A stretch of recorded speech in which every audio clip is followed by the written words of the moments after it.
All right, hey guys, my name is Taz. If you're new here, welcome. If you're not, welcome back. Appreciate you being here. Today I'm going to show you guys how to make my little planter. My little planter being this. This is not a completed one, but that's okay. So it's gonna look like this. Obviously it will have a string in there and a plant. In this case, a corm. So I'm also going to show you how to take the corm off the mother plant, 2 of them, and to place them in the little pot, and then what to do afterwards. And I also will show you how to make them. I don't know which order, probably the how to make afterwards at the very end, because it's more boring. It's the more boring part of the video.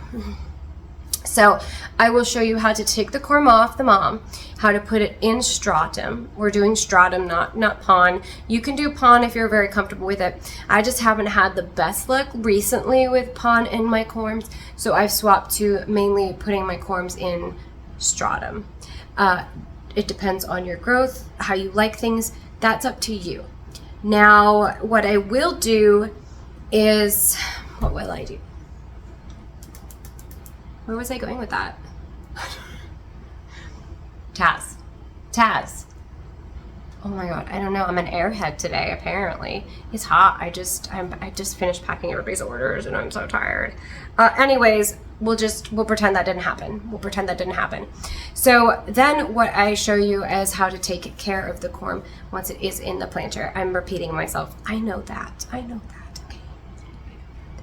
And then unfortunately I won't have a growth period per se for this. I do show a transplant from pon to pon. However, I would have liked to do a fluval to pon, and I'm hopefully will, once one of my personal corms pop, then I will show you me transplanting that corm that was in fluval and has good roots, a leaf or 2, and is ready to go into pon.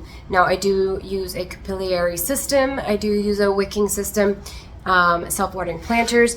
Here's one of the ones that I'm going to do in this video. It's just a normal stingray from pon to pon, and I do kind of talk about the acclimation process, how to give it its best chances, and how to go from that. And then there will be a part 2 down the line where I actually show you my own personal cuprea, aurea. I think it's an aurea, or it's an elbow cuprea. I forget the color.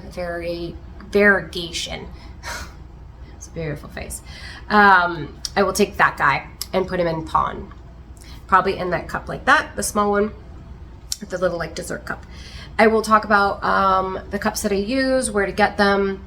And I will show you also how to make my medium cup, like where to put all the holes, so that you can make those at home if you want. I don't have the parts to share the links just yet because I got mine off Temu. I already talked about this, but I get mine off Temu, and I did order new ones from Amazon to see if they are basically the same thing. That way I will have links for you guys to actually go and get it.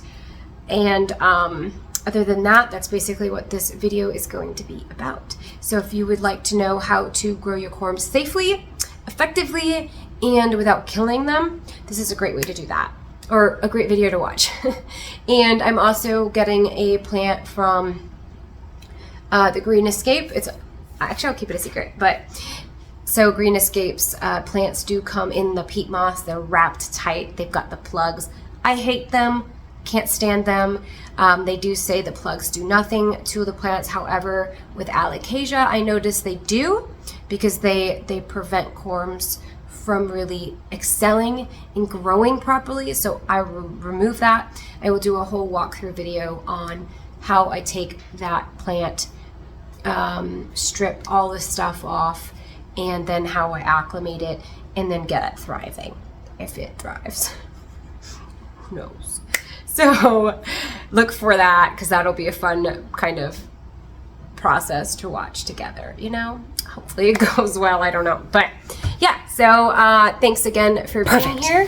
All right, so let me show you this corm setup situation here, and kind of a good way to take care of it when you have them clipped off of your plant. So this is an aurea black velvet. Look at that pretty aurea coloring. Isn't that pretty? So these two corms are, one is live, this one here, and then this one will go live once I get it in its pot. So let's grab this one. I think I only have one planter anyways, but we're gonna use one of my older, actually let's use one with the better drainage this time. Let's use one of my new ones. So here I have this. Here is pot.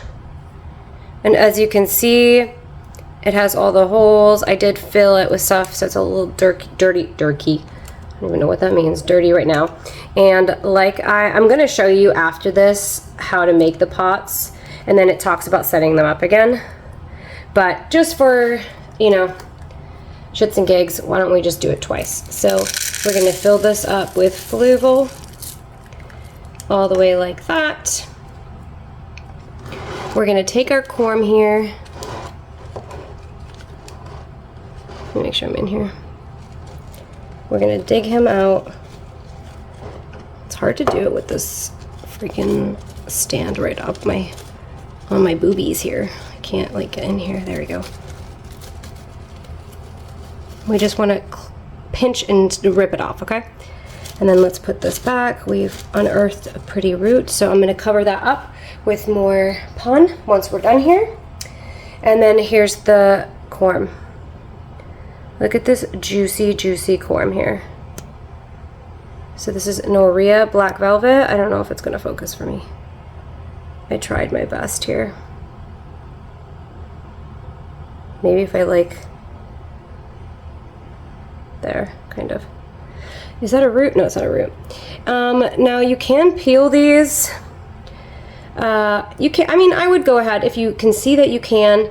You know, this one does, in my opinion, doesn't need to be, but I'm just gonna peel off just a little bit of this front part, and then I'm gonna leave it like this.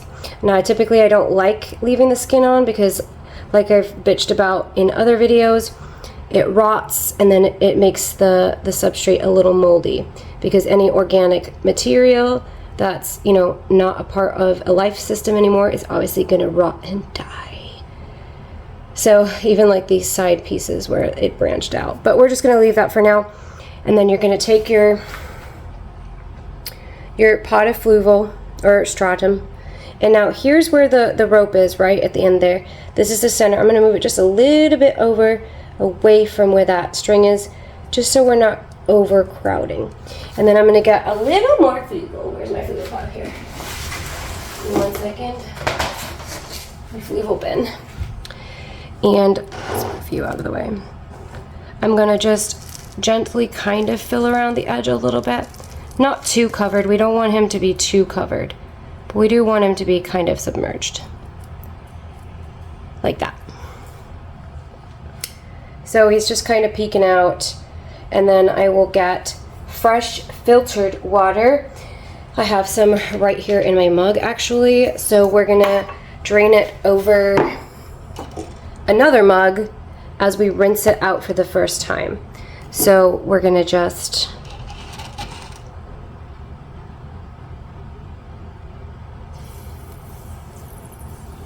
you can hear it sizzle. I don't know if you guys can hear it. I'm making a mess on my table. Oopsie. And then just make sure you take out the excess water. It won't really matter that much. However, it will dirty up your base water here, because you're getting sediment off the fluval that's now going in your container. And then what you want to do is you want to get fresh water. So let me grab, I have a giant Berkeley filter. They're pretty expensive. I got it as a gift, so I'm not going to say go and get one, because I think they're like $300, $400. I don't know. I could never have gotten one. This person that gave it to me like randomly gave it to me for no reason, but I've used it for 7 years, so you know, whatever. Let's move that. But here, so you can kind of see where I keep my level, like I showed you before. It is, well, I'm going to show you in the next video, or the next cutscene here. So I can't, well, you know, let me go like this actually, so you can kind of see it. So he just sits in there, and then I don't put the lids on on mine. I don't really, it's not necessary to me because it rots it, in my opinion. It creates just a little bit too much moisture in there, and I don't really want that. So also remember to name your stuff. And I'm gonna do Aurea BV at C. Okay. And then this is the one that's actually listed right now. So if you've seen it, which a lot of people have favorited it, so if you're seeing it, this is what the Corm looks like. This is how he's sitting, and this is how he will arrive to you. I will provide a lid if he sells with him, so in case that person wants a lid, but whatever. That's up to you. But yeah, so that's that one. And then the other one, I don't know if I have a cash pot for it or like a base pot, because I used all of mine for the orders that went out today. However, I think I might be able to find a dirty one somewhere that I can clean and use. So let's get this other Corm off as well and get him set up. These are my reject cups. They were dirty here. I didn't like that, so I didn't want to sell them like that because nobody wants a dirty pot, you know? So again, we're gonna thread this through here. We're gonna set like that. We're gonna pour our fluval. Need more. I just leave a little bit so that I can fill around after. Oops, excuse me, goodness me. And then back on our black velvet. Sorry if I'm screaming into the phone. My mouth is right by it. So this one's a bit of a skinnier one, but I don't really like that he's just jade chilling at the top like that. So we're gonna cut off his lifeline now. This one's just a little skinnier. Hello, whoa. Hello, can you focus? Can you focus? No? No, we're not focused? No? I don't know. It's not gonna focus. But, I want you to see how pretty the colors are. God, I hate my phone, honestly. Let me see if I zoom into it. Oh yeah, that was the magic right there. Anyways, oops, sorry, I probably yelled into the phone. All right, so we are again going to take our little stratum cup and we're gonna just scooch it in here. Well, he's sunk in there quite nicely. And then this one doesn't need, oops, I keep, my bad. Oops. Shh, you see nothing? I'm gonna leave, because he has such a nice body, I'm just gonna leave a little more up. And then again, we want our catch cup here. I said cash cup, didn't I, the last time? Hee hee. And then we're gonna hear the sizzle. Okay. And then I need to go find a basin for it, or like a bottom cash pot. Cash, I think it's catch cup. Catch cup? Cash pot, catch cup. What is it? Now I don't know. Now I am conflicted on what it is. But yes, I need to go find a little reservoir bin. And now look how nice and wet that fluval is. I love the way it looks. Like I love it. Isn't it so pretty? Look at that, look at that, look at that. Yes, so that's kind of what I'll do. And then I will watch my corms. I set them in the bottom of my cabinet, and I'll show you in a minute exactly where they're set up so you can see that. I just need to somehow deal with this person, this silly little goose here. We'll just put it in there for right now.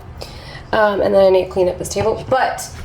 And then what I will do is I'll set it in my little container thing that I have. I'll show you where. I keep a fan going on them. I don't have mine on heat packs. My mom does.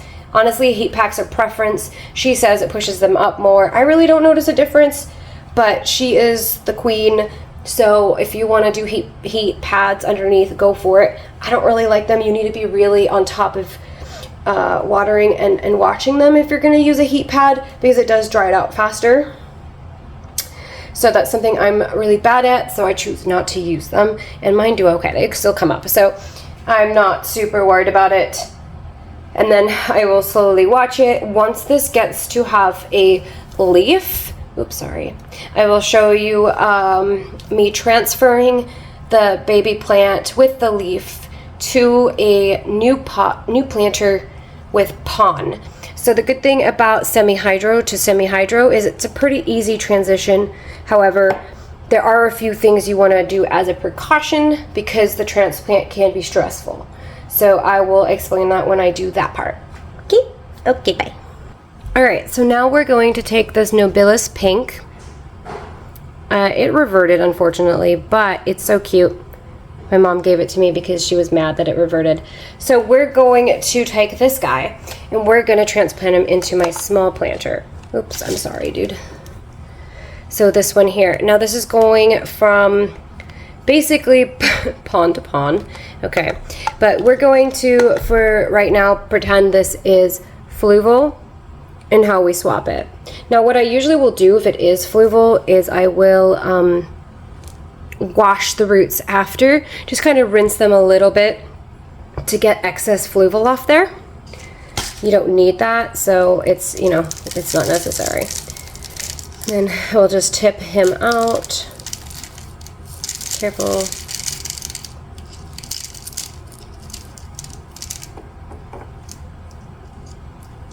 And you don't need to clean off. See, look, my mom already had done it. So you don't need to clear off all of it because you don't want to stress these roots out too much, you know?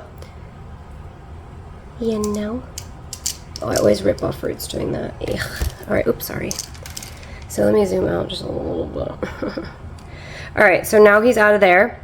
And now what I will do is I will get my cord ready. Let me fry this beach. Ugh, I'm in such a weird mood today. I'm all over the place. I'm ready to sit and chill now. Packed a million orders already today, and I am ready to chill. All right, so, oopsie, that's way too much. All right, we're just gonna do that to hold it tucked. And then we're going to take, oh, Jesus, I'm sorry, guys. I just kicked you so hard. All right, let's do this. I keep kicking it with my, I keep hitting you with my boobies. I'm sorry. All right, so we're just gonna pour this in like that to cover the rope. We don't wanna put our roots against the rope. And then we'll put our plant in here. And then fill her around the sides. And then we'll shake it afterwards and give it a spanking. Now I do, my pon is lechuza, and it is also the basements plant pon that I spoke about in my other video yesterday. I think I posted it, which it won't be yesterday for this, but nonetheless, it was the one that I talked about flushing pon. But I will also, if you want to get this, so you can see how I mix lechuza with this kind. I really like doing that because it extends how much you can use, and it also gives it more gap for the bigger plants, you know? So hopefully this plant likes it. I give it a little tap so it settles around the roots, and then I will lift it up, make sure there's no, usually I do it over, you know, a respectable place, but then we will get fresh water. Now I don't flush through the pon. You can give it a teeny tiny bit, but it's going to be stressed from being transplanted. So I'm just going to give it water, and because it's already been in pon, I'm going to just let it wick and give it a tiny bit at the top. Like even if you take like just a spray bottle, just so it kind of goes down a little bit so that it's not sitting in the hot cabinet dry, you know? So that should drip down just a little bit, giving it a little bit of moisture. Now, if you're working with fluval, what you can do is when you put it in here from fluval, what I would do is not fill up the basin. I would pour a little bit of water, like I would say, I don't even know what measurement of water. Let's say if you're taking a 2-ounce cup, I would like pretty much pour like just a tiny bit. Just where you think it's going to hit the roots, but then also disperse around all of that medium around so that it's like a nice soft moist and not a wet. You don't want it to be wet. You want it just to be moist so that it doesn't, because it's going to be exerting energy to recover, and it's not going to be drinking as much water, so it's going to overabsorb water into those roots, and then that's when you're going to see root rot typically take place after a transplant. And then what you can do too is, I think I have it here, yeah, is you can take your SuperThrive. Remember, I have mine in this little tincture thing or dropper, and I would just take in a full mug a drop and then give it that fresh water, like 1 drop in a 16 ounce or 20 ounce cup, and then give that the next day to the plant so that it can recover from being transplanted. And that's typically how I would do it. Then you throw it back in your cabinet and you just watch it. And then you just give it water the next day or the next couple days. If your pond is pretty wet, then just give it a couple days, 3 days. Just make sure it doesn't completely dry out. You don't want it to completely go 100% dry. And yeah, that's that. All right, I'm gonna do one more quickly. Let me know if you guys want me to relist these. I am looking for a prettier, I removed it just because I literally just don't like this lip here. It's so ugly. I know, that's stupid. But that's why I removed it. But if you like these, I know my other one had a smaller, it actually had a smaller cup. But if you want me to list these or you're interested, I might relist them and just, you know, then continue searching anyways for a prettier base cup. But that doesn't really matter. As long as you're getting water when you need it, you're fine. I'm very picky. You hadn't noticed. But yeah, so we're just gonna, again, fill around this.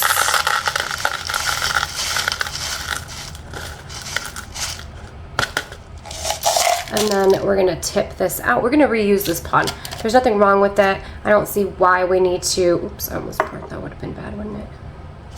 So we're just gonna, this was a variegated stingray, I believe, or maybe it was a plain one my mom had, but it's super cute. So I'm gonna transplant it just because these roots are, look at that. That's crazy. And I don't want to rip him out because I hate the mesh pots for this reason. Like, it's just hard for me to get them out. And I always really stress when they're about to rip. Oh, don't rip. You got this. That rope is getting you, isn't it? Shake, shake, shake, shake, shake. All right, hang on. This is stressing me out. What are you stuck on, my friend? Wow, look how long your root is. Goodness. Bye-bye. Well, I'm glad this cup was longer because you have more roots than I initially thought here. I'm gonna have to go get more pon.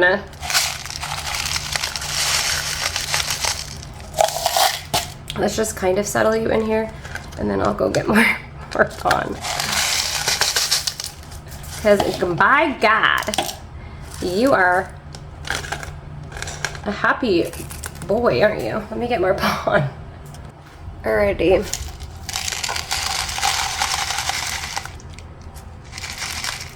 We have a few rogue roots here. Hee, making such a mess. Oopsie.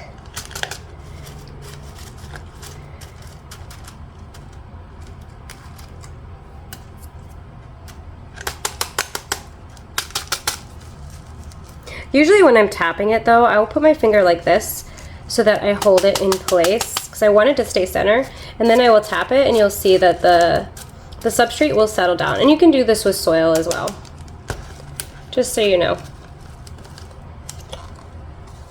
There's nothing in there.